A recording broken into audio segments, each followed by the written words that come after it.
रहमत की मेहनत और कामयाबी की कहानी एक छोटे से गांव में, जहां कच्चे मकान, टूटी फूटी गलियां और गरीबी का बसेरा था, वहीं रहमत नाम का एक गरीब मजदूर अपनी बीवी सगरी और 3 बच्चों के साथ रहता था।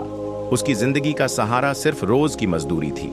अगर काम मिल जाता तो घर का चूल्हा जलता, वरना पूरा दिन भूखे पेट ही गुजरता। हर सुबह जब पूरा गांव सो रहा होता, रहमत अपने पुराने कपड़ों में निकल पड़ता। बस स्टैंड के पास एक मैदान था जहां सैकड़ों मजदूर काम की उम्मीद में जमा होते थे। रहमत भी उनमें से एक था। वह रोज अपने बच्चों की मासूम आंखों को देखकर दुआ करता कि आज काम जरूर मिल जाए, ताकि उसके बच्चे भूखे न सोए। काम मिलना किस्मत की बात थी। ठेकेदार आता और सिर्फ 4-5 मजदूरों को चुनता।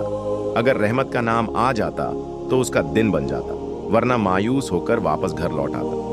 घर में गरीबी का साया गहरा होता जा रहा था। सगरी कभी रोटी के साथ पानी, कभी प्याज, तो कभी सिर्फ चाय से बच्चों का पेट भरने की कोशिश करती। छोटा बेटा अहमद अक्सर पूछता, बाबा आज खाने में क्या है? रहमत के पास कोई जवाब नहीं होता। वह सिर्फ उसके सिर पर हाथ फेर कर बाहर निकल जाता। सगरी बच्चों को समझाती, बेटा दुआ करो कि आज बाबा को काम मिल जाए। एक दिन एक बड़े ठेकेदार ने रहमत को बुलाया।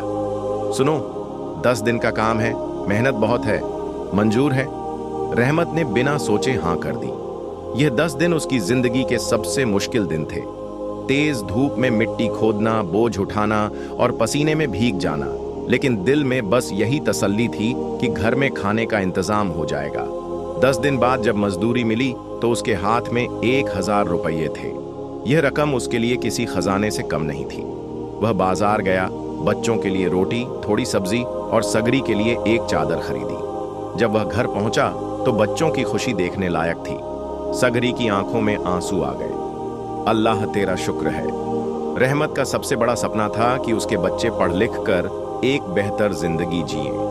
वह चाहता था कि अहमद डॉक्टर बने और आमना टीचर, लेकिन स्कूल की फीस के पैसे तक उनके पास नहीं थे। फिर भी रहमत ने तय कर लिया कि वह हर महीने थोड़े थोड़े पैसे जोड़कर बच्चों की पढ़ाई का इंतजाम करेगा, चाहे इसके लिए उसे भूखा ही क्यों ना रहना पड़े। वक्त गुजरता गया। गांव में एक दिन खबर आई कि एक खैराती स्कूल में बच्चों का दाखिला हो रहा है। रहमत फौरन वहां गया और अपने बच्चों का नाम लिखवा दिया। यह उसकी जिंदगी का सबसे खुशी का दिन था। सालों की मेहनत और कुर्बानियों के बाद अहमद एक कामयाब डॉक्टर बना और आमना स्कूल की टीचर। जब अहमद ने पहली तनख्वाह रहमत के हाथ में रखी तो उसकी आंखों से आंसू छलक पड़े। ये सब आपकी मेहनत का फल है बाबा। रहमत ने सिर उठाकर आसमान की तरफ देखा और अल्लाह का शुक्र अदा किया। ये कहानी हर उस मजदूर की है जो गरीबी के बावजूद अपने बच्चों के सपनों के लिए लड़ता है। रहमत जैसे लोग हमें सिखाते हैं कि अगर हिम्मत, मेहनत और सब्र हो तो कोई भी सपना सच हो सकता है। मुश्किलें चाहे जितनी भी बड़ी क्यों ना हो, मेहनत कभी बेकार नहीं जाती।